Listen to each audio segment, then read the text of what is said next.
Okay, so we are now live. So, a very good evening to all our viewers. Once again, we are joined by two esteemed speakers, Mrs. Dr. Medha Tadpatrikar and another speaker who will be joining us shortly for our Women in Pride interviews. I'm Afra from the NanhaGyan team, and ma'am, firstly, a very warm welcome to you for joining Thank us you. today. It's a Thank you complete very much. honor to have Yeah. you because I believe you have been a pioneer in changing things for our environment with regards to plastic pollution.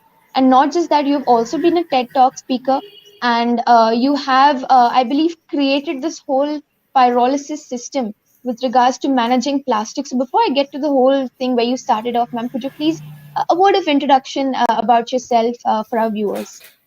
Okay. Hello. Good evening, everyone. I'm Dr. Medha Tadpatrikar. I am the founder and the trustee of Keshav Sita Memorial Foundation Trust, as well as I'm the co-founder and director of Rudra Blue Planet Environmental Solutions. We actually and collection of plastic waste from various households, hotels, buildings, and everywhere. And with Rudra, we actually convert that same plastic waste into the usable fuel, as well as we use that in the roads as well. Hmm, okay. So, ma'am, I also read your profile where you say that you are an accidental environmentalist. Why do you Yes. say so? See, because I never thought that I will work in a waste management. First Mhm, of all, yeah, like everyone, you have a good education, you start a business. Me and my co-founder Shirish were, happy doing market research consultancy. I never thought, I never gave any thought like everybody into the waste. And then one fine day, we had gone to one of the wildlife sanctuaries and we saw a deer killed. Now it was heartbreaking, and in the post-mortem, they found plastic waste. And then when we came back, it was always like somebody needs to do something about it. Why don't people do something about the plastic waste? And then uh, that's how we started working and looking at plastic waste, because we thought we are just like everybody, and we are not doing anything and just talking about somebody else doing it. And I think, because of this accident, we got into it, never thought about it. And I think after that, the life has been plastic waste, and, what are the ways we can make sure that it gets recycled properly. That's why I call myself, accidental environmentalist. Okay, so that is definitely, I mean, I think a food for thought because, typically, yeah, we do tend to blame people around ki, people simply litter the place. What is the law enforcement doing? But nobody really wishes to take it upon themselves and do something. So, pyrolysis itself is a very unique concept because typically what we've heard of, what I've personally heard of is, oh, plastic should be recycled. That's it. Nobody really wants to talk about how it can be done, how they can contribute or anything as such. So, what made you shift to pyrolysis? Because I'm assuming it's a very technical thing to do. And did you have any background in sciences or something which kind of helped you in this? Basically, the process what we do is like a few steps ahead of pyrolysis. Okay, Our process is called as thermocatalytic depolymerization. okay. And no, I had no, or Shirish had no experience or Hmm, education. I did my BSc, but nothing that engineering background or hmm, anything. I hmm, think it was just a passion. And like you said, all of us talk, all of us want to blame. We were exactly like that. We also did that. But at a certain point, we also realized ki, we are just talking and not doing anything. At hmm, hmm. least find out what plastic is, why it is such a problem. And I think that is where we decided to work on a plastic. And this process is uh, developed in house. We actually started, all the experiments in our kitchen, Hmm, in hmm. our pans, in our pressure cooker, and from there on we went on to make this machine. And I think first machine was just a bigger pressure cooker, and we learned. Then we studied, we learned, we sat down, and we did so many. trials and everything.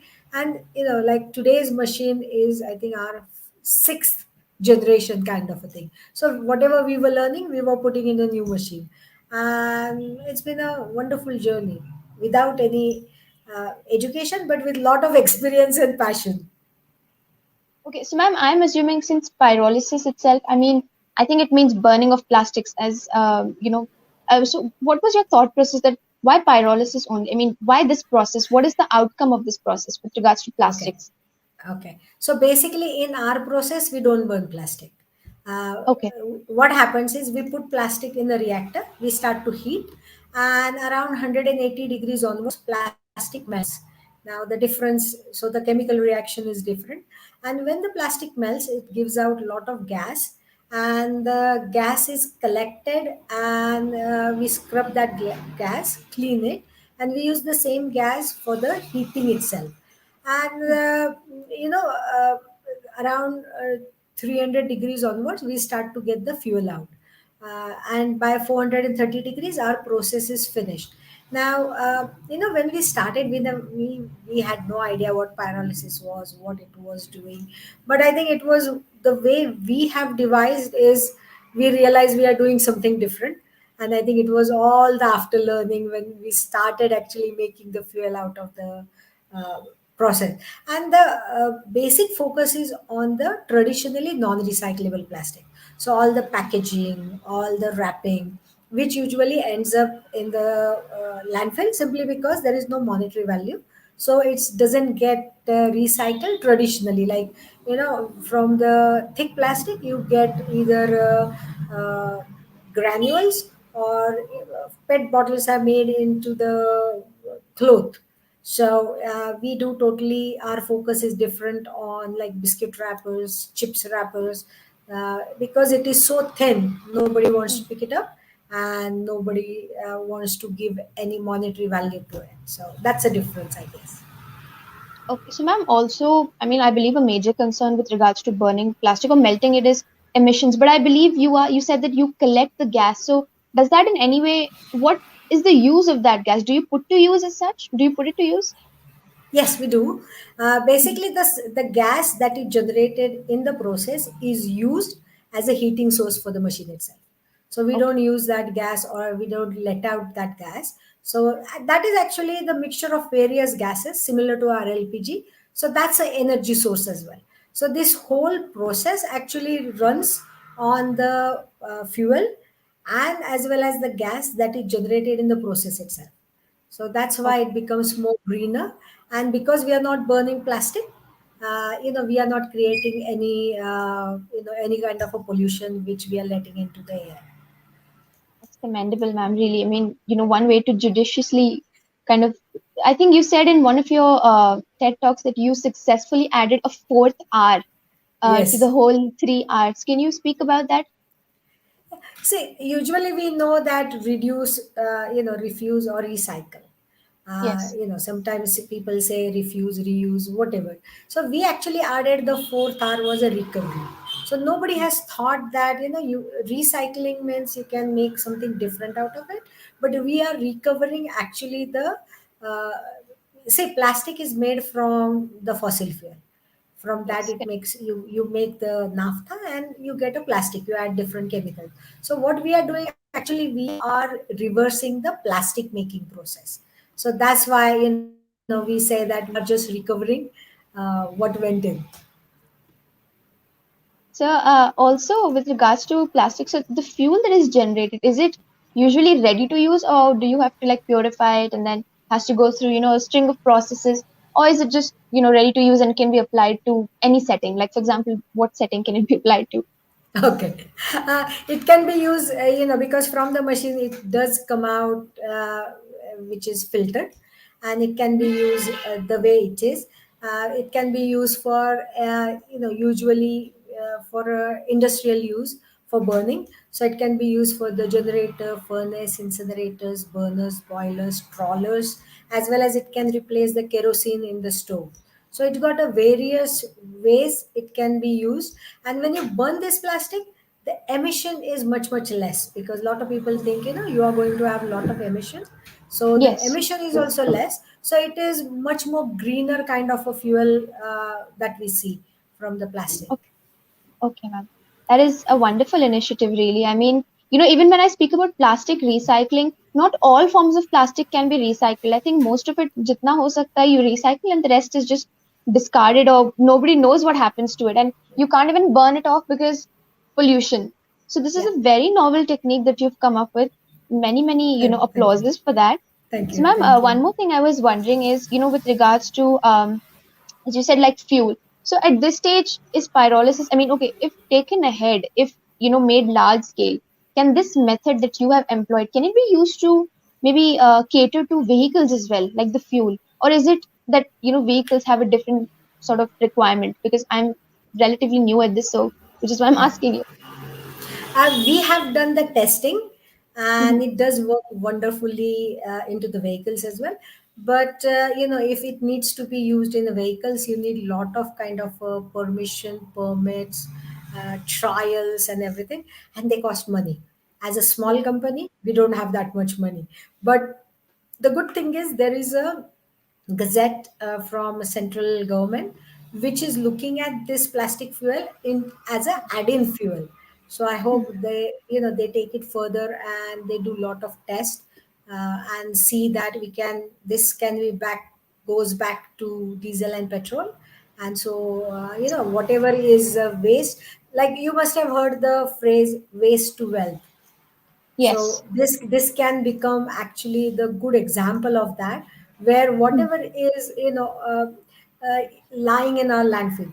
If you look at the numbers in last 60 years, the world has used more than 8 billion metric tons of plastic waste.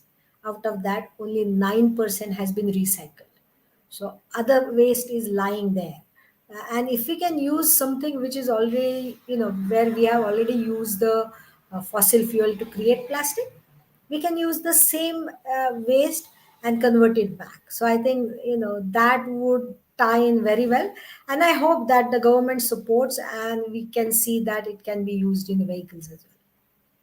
Definitely, definitely. But it is, I mean, definitely going to be a very revolutionary change, in terms of producing fuel for all of these things. But I want to come back to your story, which you said about the deer, which died as a result of plastic consumption. And I have also come across many stories, not just on land, but also Yeah. in water. So, as Yeah. such, I personally believe that uh, our focus with regards to plastics is so much centered towards urban populations where जहाँ लोग ज़्यादा हैं. And when it comes to forests, we assume कि वहाँ ज़्यादा ध्यान नहीं जाएगा शायद. So we may just कोई देख नहीं रहा है, just litter and come back. So what can we do as such to instill that sense of responsibility in people that wherever you are not supposed to litter because it is killing animals and it is not good for the environment.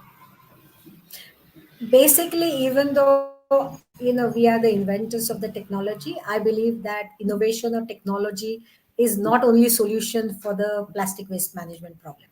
We have to change our habits. All of us have to be responsible for our own waste. We have to say my waste is my responsibility, and then only you will see that you will not litter. The new generation is learning. And what we have done is, when we started working on this project, we realized there was hardly any awareness amongst people. Because see, plastic is a wonderful product. Hmm. It has changed our lives to the better, and it has created the retail revolution. Lot of people have got jobs, lot of people have got money. So saying that plastic is bad, I don't like to say that. But Hmm. when it becomes a waste, that's when the problem starts. And it's simply because, like you said, we go and we see nobody's there, we throw Hmm. something and come back. So we have to learn that that habit needs to change. And for that we started creating awareness, and it's been now 8.5 years. We are not only creating awareness, but we are also collecting waste plastic from various Hmm. cities, various small towns. People are sending plastic to us by courier. So Hmm. whatever we are saying, I think we are working mainly on habit change, and then effective collection, and only then it gets recovery into the fuel. So I think we are working on all 360 degrees. and that is what is required. You can't just work on one and forget another. Definitely. So for the innovation, you need people who segregate their plastic waste at source, and then it gets collected effectively and regularly, and only then you can then apply any kind of a technology. So, ma'am, with regards to segregation, this is my personal belief. Please feel free to correct me. That when we segregate wastes, that's very nice. As per the segregation, we dispose of our wastes as well. But there is no such accountability that all of that waste is, being judiciously recycled, or something is being done to that. Do you think Yeah. our governments should have like more accountability over what is happening with the waste that we are disposing? Because after you, मतलब, we are proud of the fact that we have segregated. हमने इसको wait वाले में डाल दिया, इसको dry में डाल दिया, बट हम आगे का नहीं सोचते कि उसका क्या होने वाला है. And nobody knows what actually happens. Does it meet its fate which it was supposed to, or what? So, what can be done about this, in your opinion? See that you have actually answered your own question. Like you Mm-hmm. said, the government should tell us. Why don't we change that dialogue and say, as a citizen, I will go and check out what happens to my waste. uh, Mm-hmm. See, lot of time the waste goes out of our home, and then we think that's it. My Mm-hmm. job is done. Yes. I have been a person who have segregated waste, and that's okay. But instead, Mm-hmm. we can go and see what happens to that waste, where it goes. How many of us actually know where our city's landfill is, where our city's recycling processes are? How many of us actually bother to go and see that? Because we think, hey, somebody should come to us and tell us. And that is why the transparency is very important. So not only the government but citizens are also needs to be part of cities or small towns waste management system. So we have that onus on us as well. It's not only the government will do it. We should ask, can I do? And I need to go and check out the landfill. The moment you go on a landfill, you will see what happens to our waste. Most of the waste, there are recycling facilities available, but the amount of waste we are all generating, it's more than what gets recycled or gets into Mm-hmm. recovery. So I think we need to change that dialogue, but that's entirely my feeling. And that's what I keep telling all the plastic waste warrior, that just giving plastic to us, we don't want it. You need to know what happens to it. So when we Correct. gave plastic waste to the corporation to make the roads, we made sure that people went and saw that road, that people Mm-hmm. go and check out what happens to that road. So it's not only the trust on us, but when you see it yeah, with your own eyes, that's you should believe. So we make sure that people come and visit our facility. Unfortunately, during COVID, it was all shut, but we really like people to come and see what happens to their waste, how it gets converted into fuel, how it gets used in the roads. And so we actually have that transparency, and we that have that accountability, and we make sure that people make sure that people know what happens. And I think once that dialogue is open, yeah, you will see the change coming, and I think it's coming. That's wonderful, because it's important that people go out there and see, because like general aversion hota hai that why do I need to go and have a look at that? Yeah, It's yeah, yeah, disgusting or whatever. yeah, So yeah, that I think when people also kind of go and witness it with their own eyes, they would feel that yeah, sense of responsibility that I am contributing to this mess, and I need to yes, stop, and I need to do yeah, something about this. yeah, I'm yeah, also picking up one of your points, which you said that we are very much used to plastic. It is, disposable, easily accessible, get it yeah, anywhere. Ma'am, I personally think that, we humans have this intense desire to consume. And if we find something which, we think like, okay, this is perfect for me, we don't stop, we don't change that. And if something new comes, we're like, no, but I'm very comfortable with this. So, yeah, as such, do you think that we are not being disciplined enough by authorities? Just say when we go off to shop, it very conveniently you would get a plastic bag. Even when you go to a restaurant to get a takeaway, very conveniently plastic bag, plastic things. So are we not being disciplined enough by, all the industries that are around us with regards to the food industry, the packaging, the retailers, all of them? Things are changing because the government has put in a rule that certain, they have increased the microns, which becomes easier to recycle. But like you said, you are right. We have been spoiled. We like everything to be used in a plastic bottles because we think, but why can't we change as well? Why can't we take a bottle with us? Mhm. Why do we always have to depend on the water bottle which you buy? You can Yes, take yes, something with you, and it's it's I think the discipline has to come from us. So if you want to see any change, we have to go and say, hey, please don't give me any bag. I am carrying my own cloth bag. Or I know it is difficult that you can't always say no to plastic coming into your house, but then our responsibility, can we make sure that that plastic goes into the recycling, so we close the loop rather than we just throwing. Because I understand, if you order anything from online, it will always come in a lot of packages, even if you don't want it, and they won't take it. So you can yes. ask your local kabadi wala. You can seek people like us in your own cities, and make sure that whatever plastic that has come in, along with paper or cardboard, that gets recycled. So at least we do that responsibility, and then we feel. I think we'll feel better. Okay, ma'am. Also, our editor actually of our NanhaGyan Kid magazine, she had a few questions for you as well. So she says that the first one is Please. with regards to Raddiwalas. These days, you don't see many of them. They're not around as much. Is it because, what could be the reason in your opinion? Is it because they don't require the stuff that we dispose, or what? Like we, yeah. Oh, we require them. We require all the kabadi walas.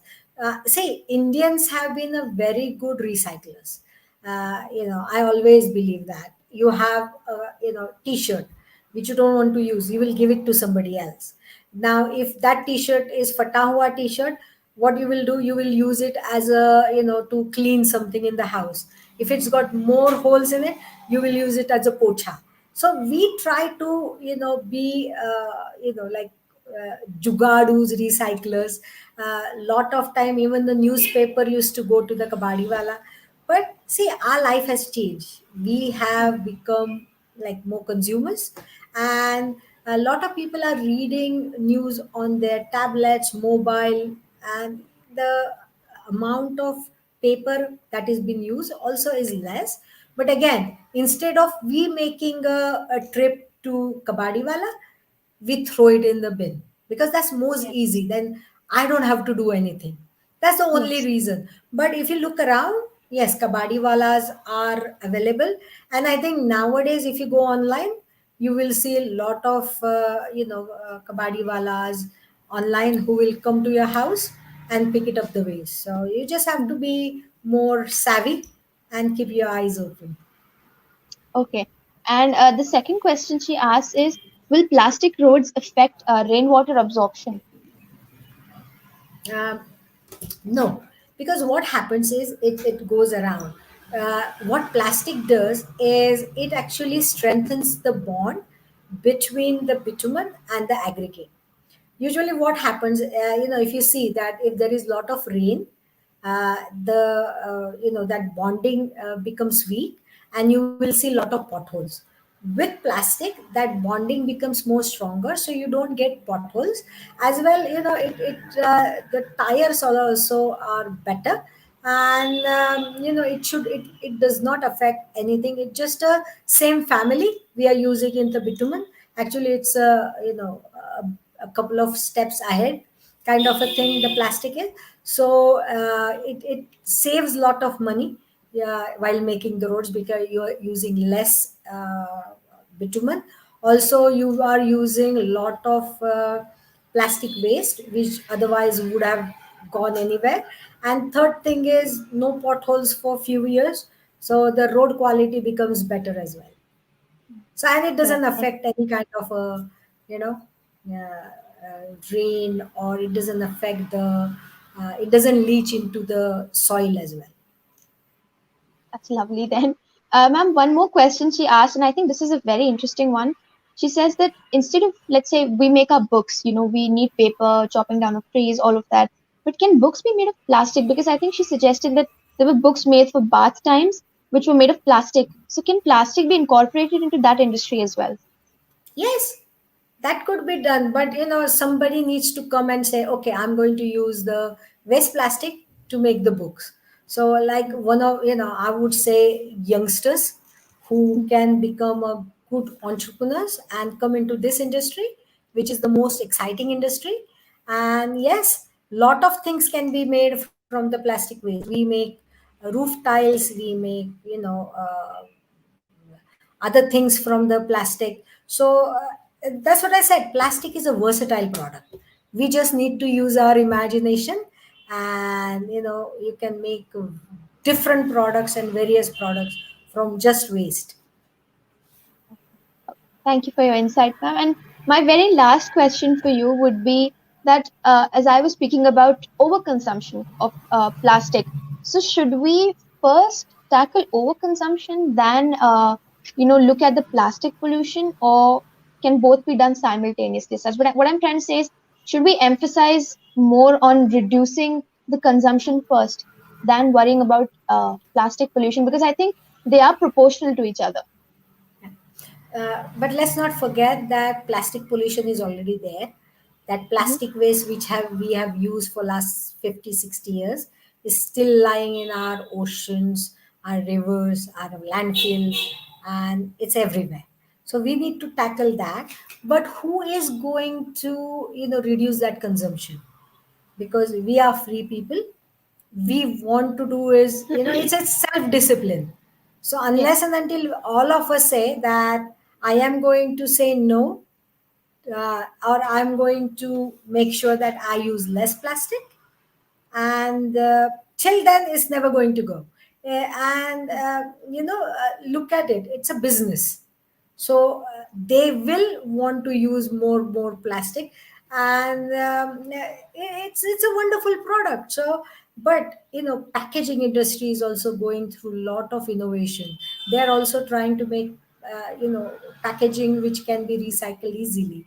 There are things happening in the uh, soft drink industry where they're using the plastic waste. Then bigger companies are using shoes from their ocean plastic and lot of things. So I think this too has to go hand in hand. It's our responsibility to say no. I wouldn't say no to plastic, but we have to make sure that we adhere to the plastic waste management, and at the same time we need to focus on the plastic which is already in our ocean, that how do we reduce that. For that, I think segregation, the collection, and the recycling, they will go hand in hand. So I think we have to fight on both battles at the same time. Hmm.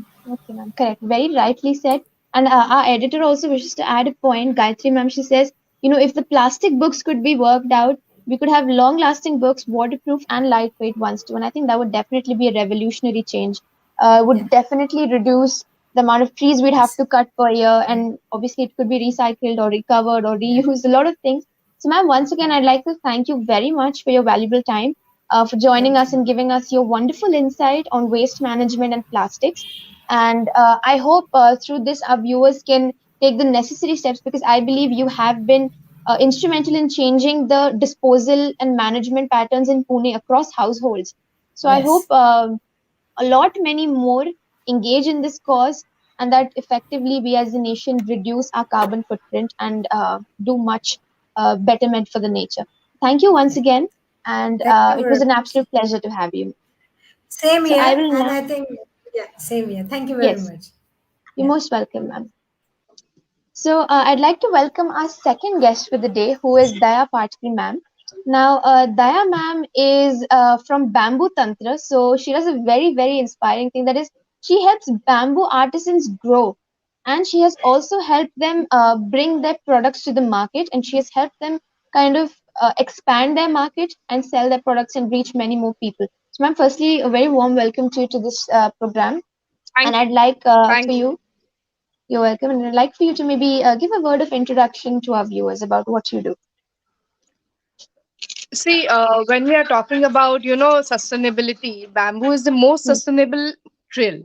So, why we call bamboo as the most sustainable material? That is, see, once a tree is chopped, it may not regrow. It depends upon species to species.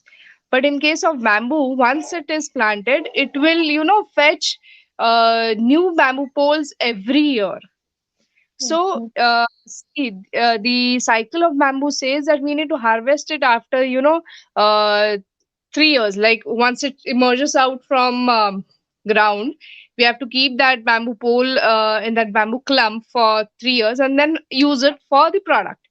So we can harvest it till our generations, whatever the life cycle of that bamboo is. Whereas tree is not a sustainable thing, since once harvested is once harvested. You again have to wait, for 15 years if that tree regrows. If not, then there's nothing in your hand. You once harvested, it dies up. So this is the reason why it is called a sustainable material. Reason I went over here was due to my father. We have our beautiful bamboo farm located in Raigad. So while working with him, I got to know that there are artisans, who are really good in their art. Just because they stay, outside city, and just because they do not have idea about the market, they are not able to, market their products. So I took this initiative called as Bamboo Tantra. So in Bamboo Tantra, we are helping bamboo artisans to sell their products. On the same hand, we give them whatever cost they ask for. So it is like even artisan is happy in that, and even the customer gets a sustainable product. This is one thing. Okay. That's it. And I'm here from last 3 years, more than 3 years. I'm working for artisans.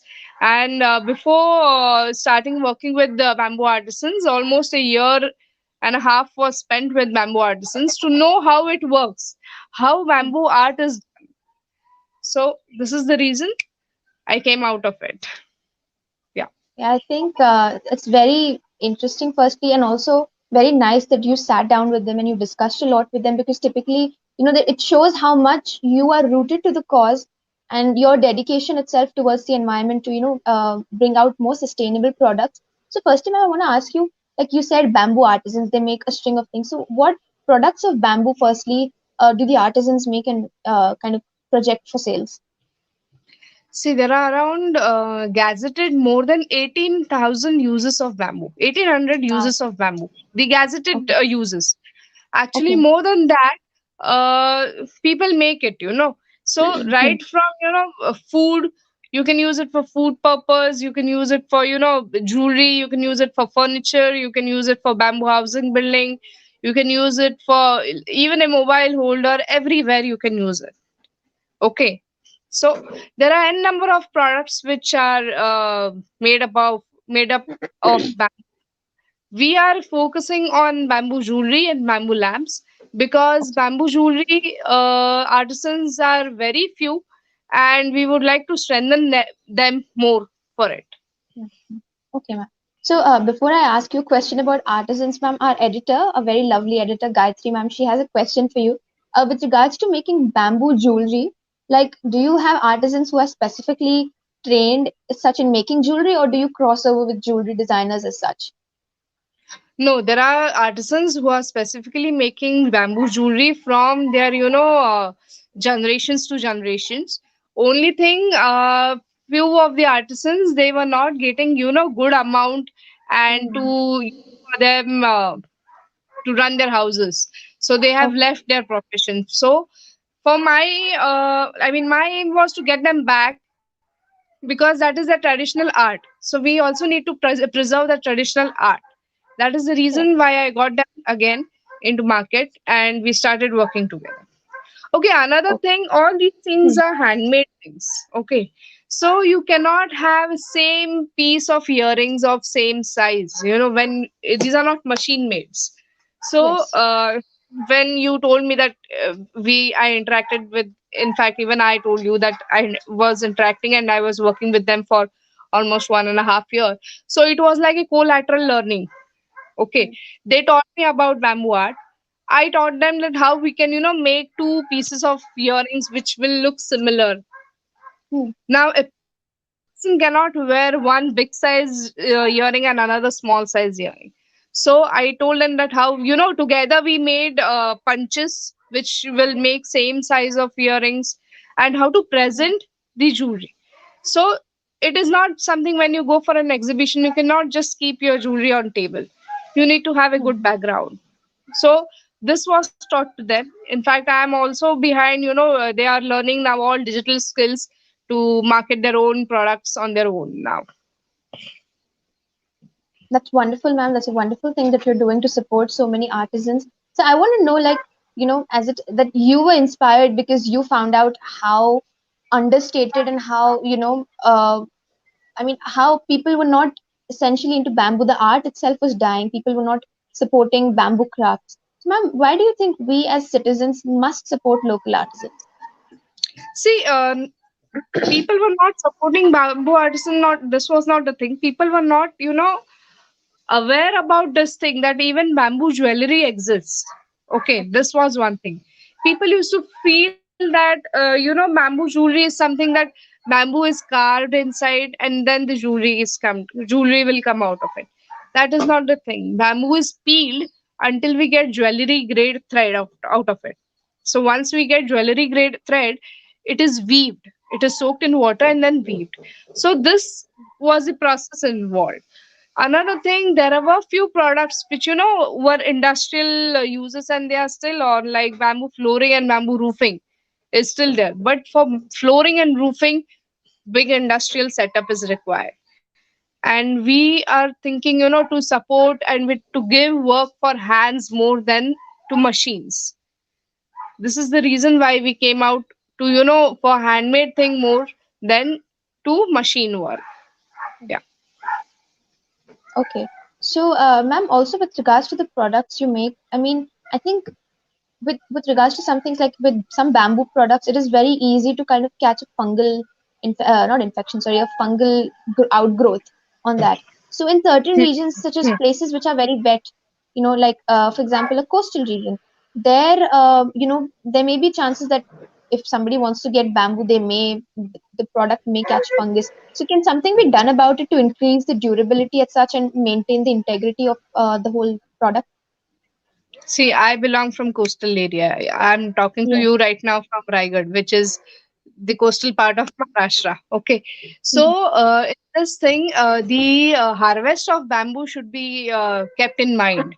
So, Mm, bamboo poles which are required to make a product, okay, those poles should be matured poles. Immatured poles usually catches this fungus and everything, but mm, matured poles will not catch fungus. That is because the moisture content in that is very less, you can say almost zero.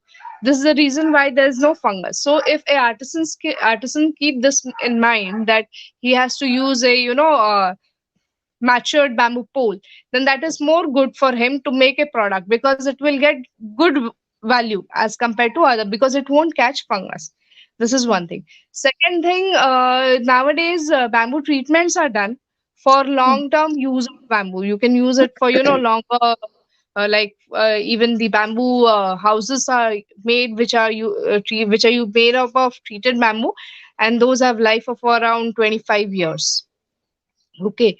So, matured bamboo pole, use of matured bamboo pole for any product making is important. Another thing, whenever if you are not an artisan, okay, you are my consumer, and you bought, mm, example, jewelry from me, okay, or a mm, planter from me, huh, or a lamp from me, and you took it at your home, and one fine day, see, usually fungus will come in monsoon time, and you will mm, find fungus, not a problem. In fact, that will indicate that they have used live material. They haven't used some artificial material like plastic, which will not have fungus. Okay, this is one thing. And even if it catches fungus, just brush it with your waste toothbrush or paintbrush, and sun dry it and use it again. That won't affect your skin or anything. mm. Okay. That's lovely to hear because what if somebody accidentally buys the wrong kind of bamboo product which would catch fungus, let's say? And how would you kind of fix that? Is there a way? Fumigation is one kind of process, but like not every person will have an oven, big size oven at their home. Mhm. But in this case, you can, if it catches fungus, just brush it and sun dry it and use it again. It won't, stay for a longer time. It is usually, in monsoon period, you will see fungus. So just brush it, sun dry it properly, and use it again. Not a big problem for it. Okay. So, ma'am, also I believe that on your bamboo plantation you grow a lot of different species of bamboo, right? So, do all of them serve the same purpose, or does each one of them maybe have like a different use, and the commercial value is different for each of them? Yeah, everyone has got their own identity. Okay. Hmm. So we have around 27 varieties at our place, but not Hmm. each and every variety has got, commercially importance. Those are ornamentally, those are few are, ornamental, used for gardening purposes and everything. But there are few species which are, with 1 feet diameter, and that can be used for flooring, roofing, everywhere over there. Okay. So each and every bamboo species has got their own identity. So depending upon the end product which you want to make, we suggest farmer that which species they should plant.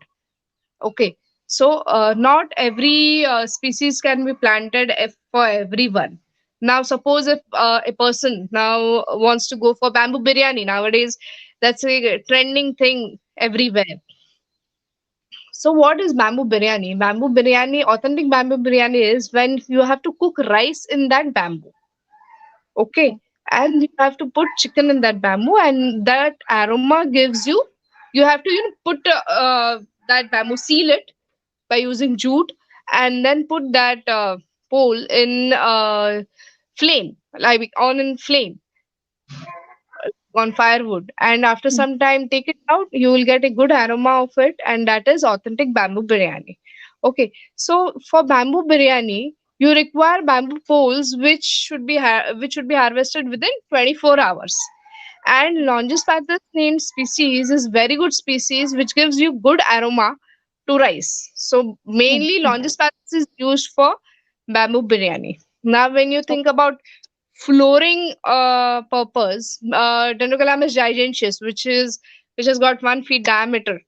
Okay, that can be used for flooring purpose. So it depends upon the end product, what uh, farmer wants to do. Accordingly, we'll suggest him.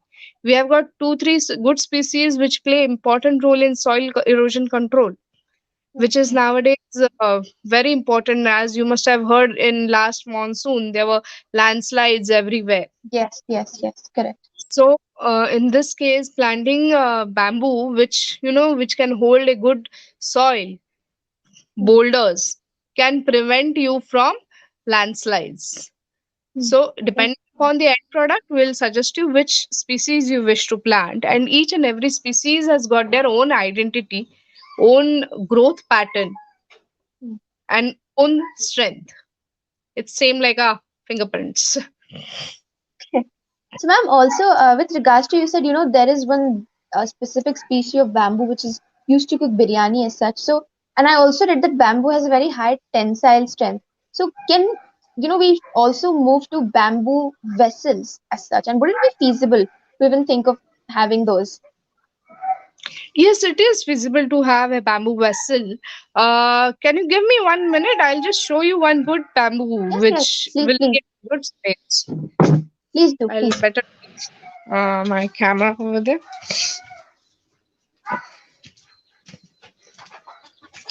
So this size bamboo can be used, for bamboo vessels. Okay. Okay. Wow, that looks huge. So, Yeah, that has got so what one does it feet down. store exactly? What can you do with it as such? I mean, cook in it or store food in it? See, cooking in this size bamboo won't be feasible, because when you cook in this size of bamboo, you'll have to call for, more than 50, 60 people to eat it. Okay. Because that Okay. is very big bamboo. Yeah, But yeah. you can use it for storing. Traditionally, there was one species called as Buddha belly, which was used for, water storage purposes. Okay, this is another product. Are you able to see it? Yes, yes, yes, I am. Yes. These are bamboo planters. Oh, okay. That's very innovative, really. You can also use this for a bird feeder.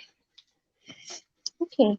Okay, so you can make vessels, or you can use them for, cooking purpose.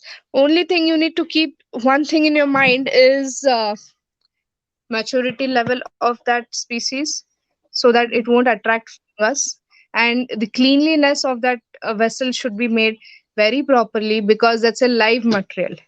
It should Mhm. catch fungus. Okay, if not, then that is some artificial material. This thing should be kept in mind. Nowadays But that people are might be using, managed. Yes. yeah, nowadays people Yes. are using this uh, bamboo water bottle, bamboo mugs. I won't discourage that, but on the same hand, you also need to, keep things in mind. That's a natural material. It may crack. Okay, Hmm. it Hmm. may catch fungus. So when you're Hmm. using that as a natural material, a customer should accept those things in mind, that this will we may have to face this problem. Okay, this is one thing. And nowadays people are coming up with, food grade lacquer and everything, with by which, you can serve, you can get bamboo plates, and you can have your food in bamboo plates. So even that is a good material. There are many products, like I said, almost more than 2000 Yes, products. but ma'am, would you not think that that would kind of discourage people from taking up bamboo products, because then they would be like, अरे इसमें तो Yes, इतना crack आ सकता है, fungus लग सकता है, then they would probably stick to their conventional things. So right. that Agree, happens. agree. It will happen. But when a person thinks about, sustainability, don't think Hmm. much about it.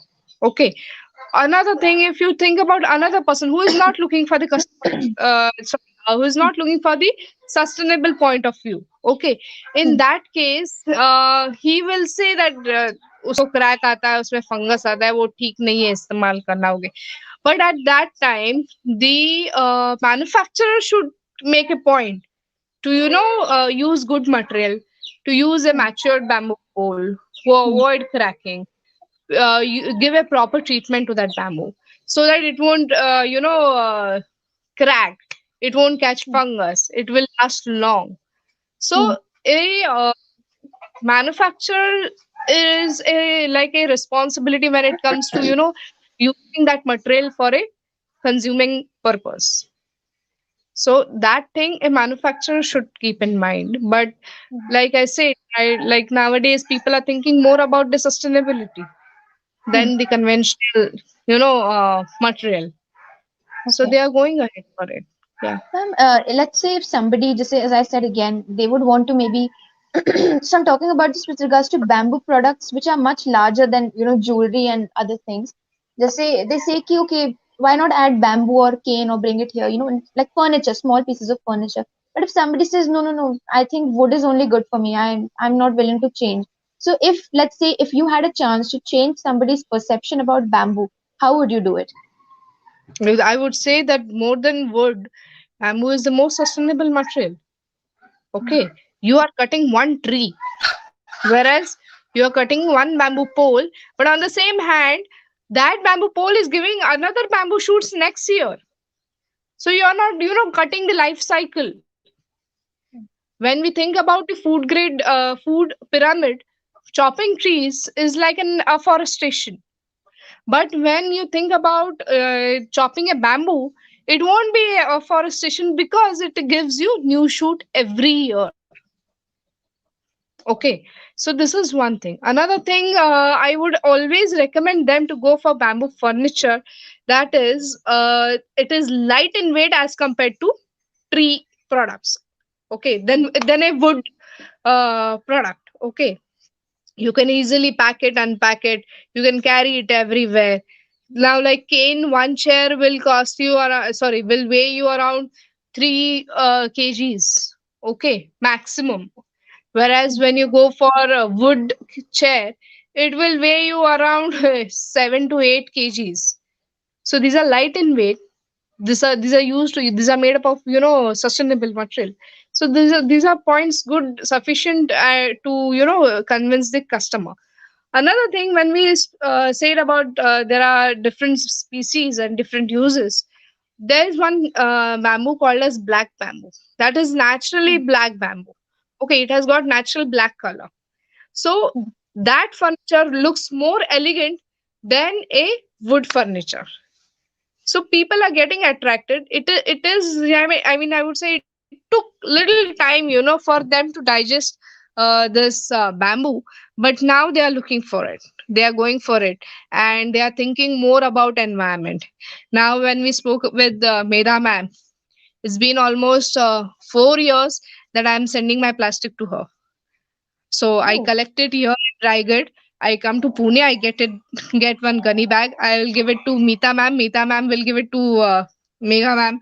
So there is change happening. So only thing you need to give little time for it. Little, you have to convince people for it. But once a person looks at elegance of it, he always prefers for elegance. yes, that's right. I will That's right. prefer the lightweight furniture because you can easily shift it from here to there Hmm. than Hmm. a wood furniture. Correct. Very well noted. And I think I might convince we were, looking to get some furniture changes in the house. I guess I might as well convince my parents to get bamboo instead of teak or something heavy like that. So, ma'am, my very last question to you is, this was an amazing session so far. My very last question is, ma'am, obviously there must be stiff competition from the plastics industry or the fiber industry, because essentially you are making more sustainable products as compared to them.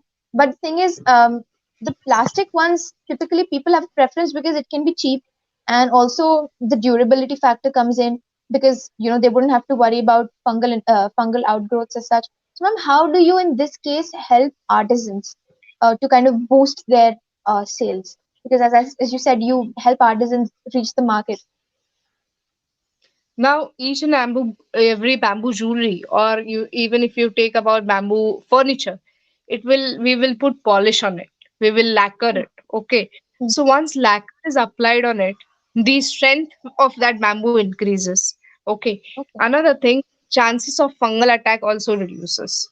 Okay. When chances of fungal attack reduces, even if it gets wet, now there are chances like you get sweat, you get accidentally into rain, and Yes. the jewelry will get wet. No, don't mind for it. You can just wipe it with cloth, sun dry it properly. You can put your hair dryer to it, let it dry completely, and use it again.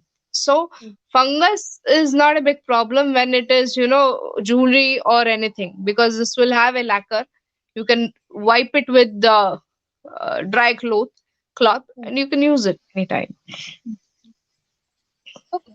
So I believe that was the end of our session, and I must say it was an extremely enlightening one. I might as well shift to a lot of bamboo products now, considering the sustainability and the factors that you have put in place to ensure that every consumer gets the best possible product. And since you spoke about so many varieties as well, and I think a lot many people agree, we have very good feedback for this session.